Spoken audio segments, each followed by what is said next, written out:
Hello everyone! The alien swarm has returned for revenge. Dealing with these guys isn't normally that hard.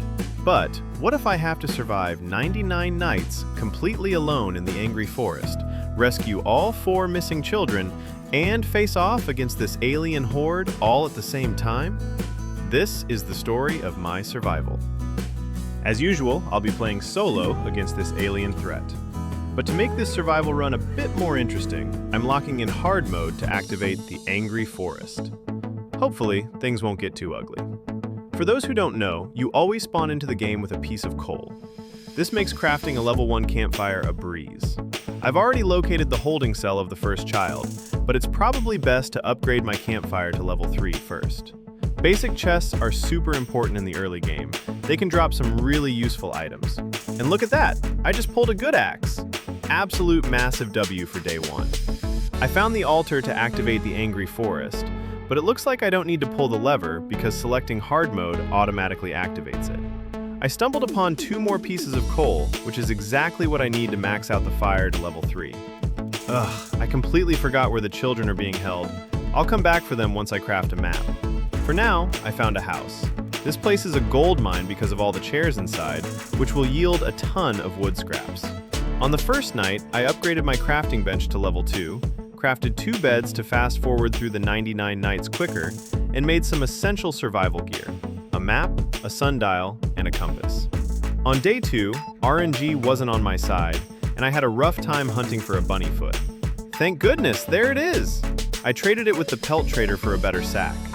I also took a second to stuff my face, otherwise I'm starving to death. Time to head back and rescue the first kid. Man, I absolutely hate this alien shotgun. The spread and damage are terrible. If I had the alien cannon right now, I'd be clearing this easily. With the first child rescued, darkness falls, and that means the forest is starting to get angry. At this point, I can break into the lab to loot food rations and medkits. Absolute lifesavers for surviving this mode. On night 2, I upgraded the campfire to level 4 so I can gear up to rescue the second child. The next morning, on my way there, I ran into a corrupted chest containing a corrupted axe. Talk about luck! I desperately need this to shut down the rifts faster. Going head-to-head with alpha wolves using this alien shotgun is suicide, so I'm cheesing them by taking the high ground and shooting down. The alpha wolves went down easily, and the second child is safe.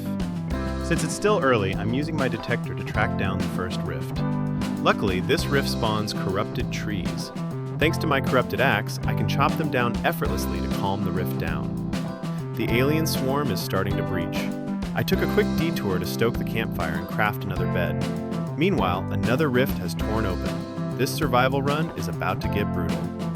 I followed my map to the alien spawn zone. There's a chest and a battery here. After clearing out 3 aliens, I brought one back to scan and unlock the chest. I thought I could reuse the body on this machine, but I was wrong. Because it's a one-time use, I'm now short of 1 alien corpse to power this thing up.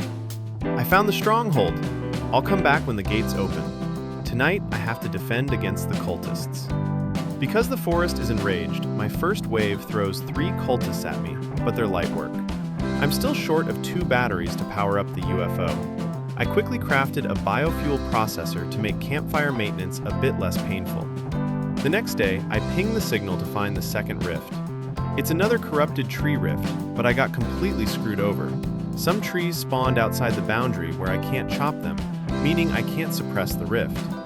To make matters worse, it's starting to rain. If I don't move fast, my campfire is toast. Bingo! I found a structure loaded with fuel cans and an oil barrel. Plus, I snagged another battery. That night, I successfully upgraded the campfire to level 5 and crafted a boost pad for a speed buff. I breached the Stronghold, and once again, this alien shotgun proved to be utterly useless. I miss the alien cannon so much. After a sweaty firefight, I finally cleared the cultist Stronghold. I thought my reward inside the ruby chest would be a god-tier gun, but nope, a shield. Oh my god. I mean, it's good, but I desperately need firepower right now.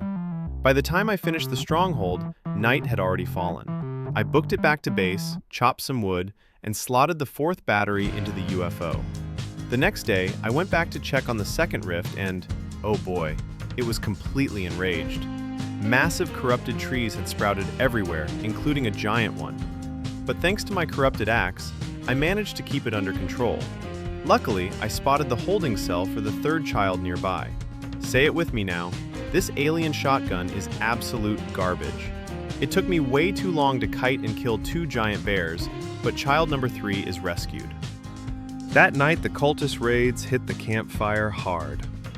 The fire was dying, and the rifts were going wild.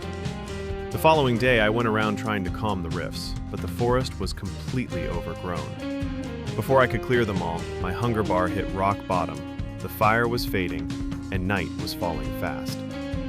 Left with no choice, I abandoned the last rift and sprinted back to camp to stoke the fire. But a level 5 campfire consumes resources like crazy. Wood wasn't enough, so I could only feed it a tiny bit of power. The next day, I headed back to finish the leftover rift, which was now crawling with giant trees. By the time I cleared the area, it was already pitch black. I retreated to camp and finally crafted the last bed.